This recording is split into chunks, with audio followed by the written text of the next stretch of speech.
Good evening. This is All India Radio and I am Valsa Williams with the news at 9.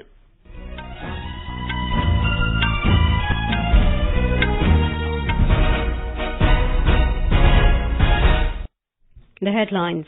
Agriculture Minister Radha Mohan Singh says MSP hike in Kharif crops is a progressive step to double farmers' income by 2022. Centre asks states and union territories to take measures to prevent incidents of mob lynching. Evacuation of stranded Kailash Mansarovar pilgrims in Nepal continues. Nearly 900 pilgrims airlifted from Simikot so far. UK court grants enforcement order in Vijay Mallya assets case. In badminton, PV Sindhu and HS Pranoy enter quarterfinals of Indonesia Open in Jakarta.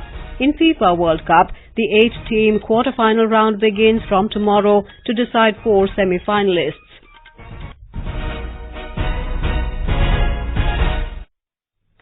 Agriculture Minister Radha Mohan Singh has said the government decision to hike minimum support price MSP for Kharif crops was a progressive step in a series of reforms that have been rolled out to double farmers' income by 2022.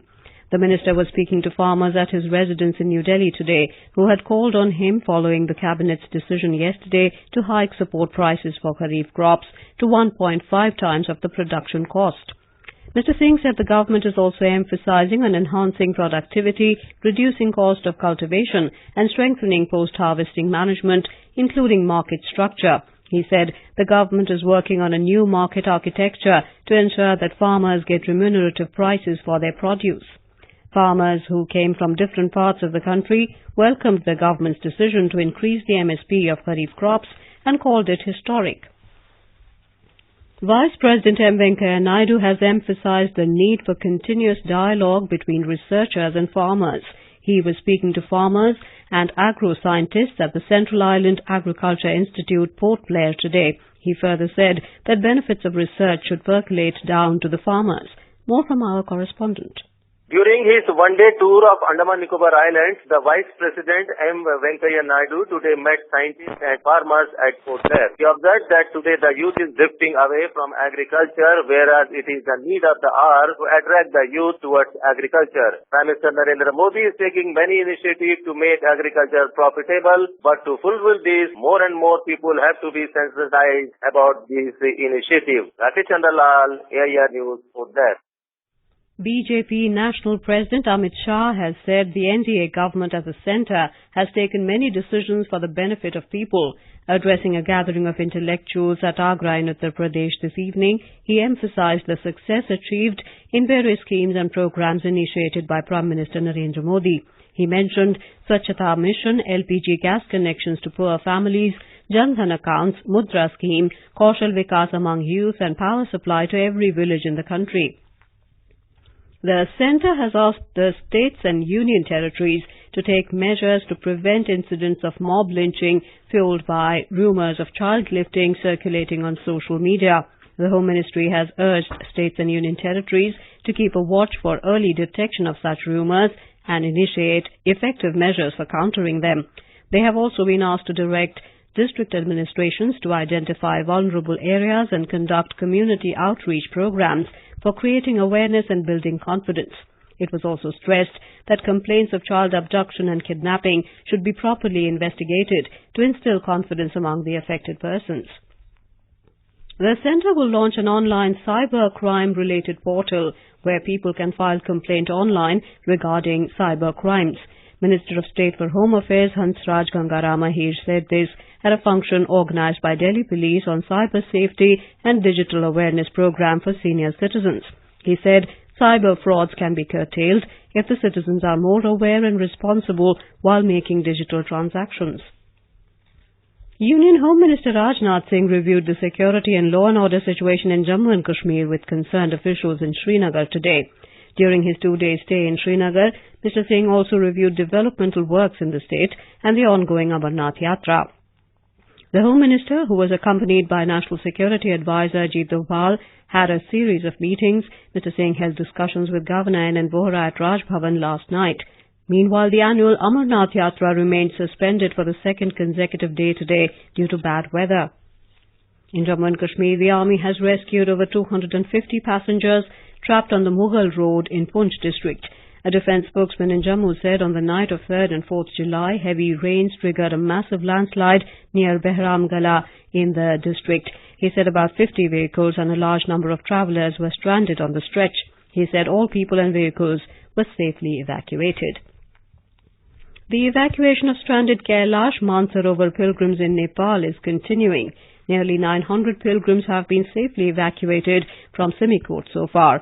Our correspondent reports that 389 pilgrims were evacuated from Simikot today as the weather remained conducive. Another 275 people were brought to Simikot from Hilsa.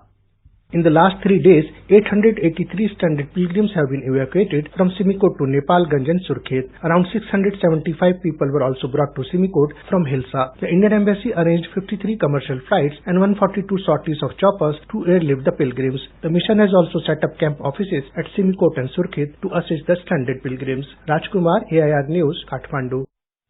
Meanwhile, the Embassy of India has issued an advisory for the Kailash Mansarovar Yatra via Nepal. It has said that Simikot and Hilsa are extremely infrastructure-lean places, lacking basic medical, comfortable boarding and lodging facilities.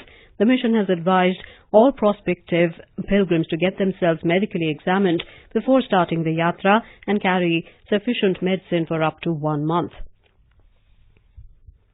External Affairs Minister Sushma Swaraj today called on Prime Minister of Bhutan, Tshering Tobgay, who reached New Delhi on a 3-day visit to India this morning. In a tweet, MEA spokesperson Ravish Kumar said the two leaders discussed to take the relationship to new heights during the Golden Jubilee year of establishment of diplomatic relations. He described the relationship between the two countries as exceptional, time-tested and everlasting. Tomorrow, the visiting dignitary will meet Prime Minister Narendra Modi and discuss issues of mutual interest. He will call on President Ramnath Kovind in the evening. This is All India Radio giving you the news. For quick news updates, follow us on Twitter at AIR News Alerts. A High Court judge in the United Kingdom has issued an enforcement order in favour of a consortium of 13 Indian banks seeking to recover funds owed to them by fugitive businessman Vijay Mallya. He is fighting extradition to India on fraud and money laundering charges worth nearly 9,000 crore rupees. The order grants permission to the UK High Court enforcement officer to enter Mallya's properties in Hertfordshire near London. We have a desk report. The order permits the enforcement officer and his agents entry to Lady Walk and Bramble Lodge in Welwyn, where Mallya is currently based. The banks have the option to use the order as one of the means to recover estimated funds of above £1 billion. The order also enables the banks to enforce an Indian court judgment against Mallya's assets in England and Wales. Through that judgment, the court had ruled that the Indian banks were entitled to recover funds. Meanwhile, the Bangalore police today informed the Delhi court that it has identified 159 properties belonging to Mallya, but it has not been able to attach any, as some of them had already been attached by the Enforcement Directorate of Mumbai Zone and remaining assets were part of the liquidation proceedings. The Enforcement Directorate told the court that it needed more time to identify other properties of the fugitive businessman which can be attached. Zakir Nazir, News Desk. The Central Board of Indirect Taxes and Customs has developed a mobile app, GST Verify, to protect the interest of consumers. An official release said it is an Android app to verify if the person collecting GST from the consumer is eligible to collect it or not. It also provides the details of the person and company collecting GST. The Soil Health Card scheme launched in 2015 for farmers is giving a fillip to the quality and production of crops. In Mizoram, the Agriculture Department has initiated the Integrated Nutrient Management Program under the scheme to further upgrade the existing soil quality and crop production. This wing is setting up new static and mobile soil testing laboratories to cover all 8 districts of the state. Here is a ground report from our Aizawl correspondent. The government has also given priority on imparting training to farmers under the scheme. Mrs. Lal Engzami Haulai, Assistant Soil Chemist under the Department of Agriculture, said, most farmers in this region are unaware of balanced dose of fertilization. With the initiation of soil test and soil health card distribution and awareness, They are optimistic to have better yields and increase of rice production. Fertilizers, manures and soil amendments are being applied judiciously by those farmers based on soil test results. Mr. Ramliana, a farmer from Selesi, Aizawl district, said a visit from agriculture experts itself has given them confidence to have better yields. I have received soil health card from Agriculture Department. I have now selected some other crops that will grow with rice, and I expect good results based on the advice from experts. Production is increased when proper scientific soil testing based fertilizer application and other techniques are implemented. Irene, AIR News, Aizawl. Human Resource Development Minister Prakash Javadekar has said that Higher Education Financing Agency HEFA will fast-track research and academic infrastructure development in the country in the coming years. The Cabinet Committee on Economic Affairs had approved the proposal yesterday for expanding the scope of HEFA by enhancing its capital base to 10,000 crore rupees and tasking it to mobilize 1 lakh crore rupees for revitalizing infrastructure and systems in education. Briefing reporters in New Delhi today, Mr. Javadekar said HEFA is the vision of Prime Minister Narendra Modi for providing additional finance for promoting research and academic infrastructure in the higher educational institutions.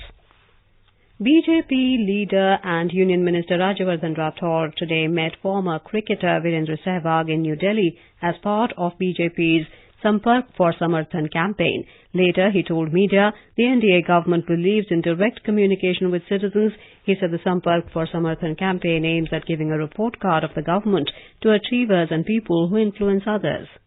Modi ji का काम करने का तरीका ये है कि सीधा संवाद रहे देश के नागरिकों के साथ में।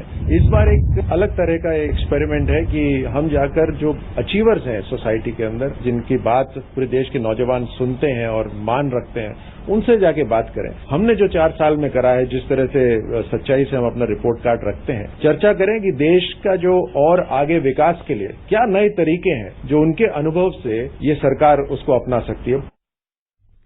Olympic silver medalist PV Sindhu and HS Prannoy entered the quarterfinals of the Indonesia Open Badminton in Jakarta today. Sindhu celebrated her 23rd birthday with a 21-17, 21-14 victory over Japan's Aya Ohori. HS Prannoy eked out a 3-game victory over Wang Tzu Wei of Chinese Taipei, defeating him 21-23, 21-15, 21-13 in a men's singles contest. However, Olympic medalist Saina Nehwal lost to 5th seed Chen Yufei. Sameer Verma also failed, losing to world number 1 Victor Axelsen of Denmark. In FIFA World Cup, the 8-team quarter-final round begins from tomorrow to decide 4 semi-finalists. In their first quarter-final clash, Uruguay faces France at Nizhny Novgorod Stadium at 7:30 p.m. Indian Standard Time. It will be a battle between Uruguay's stifling backline and the speed of France's Kylian Mbappe. Both Uruguay and France have scored 7 times in the tournament. The second clash will be between Belgium and Brazil at Kazan Arena at 11:30 p.m. In Wimbledon tennis, the round of 64 matches are being played on the 4th day in London today. India began their men's doubles campaign today with a victory. The India-New Zealand pair of Divic Sharan and Artem Sitak defeated duo of M. Jaziri and A. Albert 7-6, 6-7, 6-3, 6-2. In the singles, there was a big upset at Stan Wawrinka lost to Thomas Fabiano of Italy 6-7, 3-6, 6-7. However, Rafael Nadal beat Mikhail Kukushkin 6-4, 6-3, 6-4 to move to the next round. And now, before we end the bulletin, the headlines once again. Agriculture Minister Radha Mohan Singh says MSP hike in Kharif crops is a progressive step to double farmers' income by 2022. Centre asks states and union territories to take measures to prevent incidents of mob lynching. Evacuation of stranded Kailash Mansarovar pilgrims in Nepal continues. Nearly 900 pilgrims airlifted from Simikot so far. UK court grants enforcement order in Vijay Mallya assets case. In badminton, PV Sindhu and HS Prannoy enter quarterfinals of Indonesia Open in Jakarta. In FIFA World Cup, the 8-team quarterfinal round begins from tomorrow to decide 4 semi-finalists. For details of these stories and more, log on to our website www.newsonair.nic.in. And that is all in the news at 9. Good night.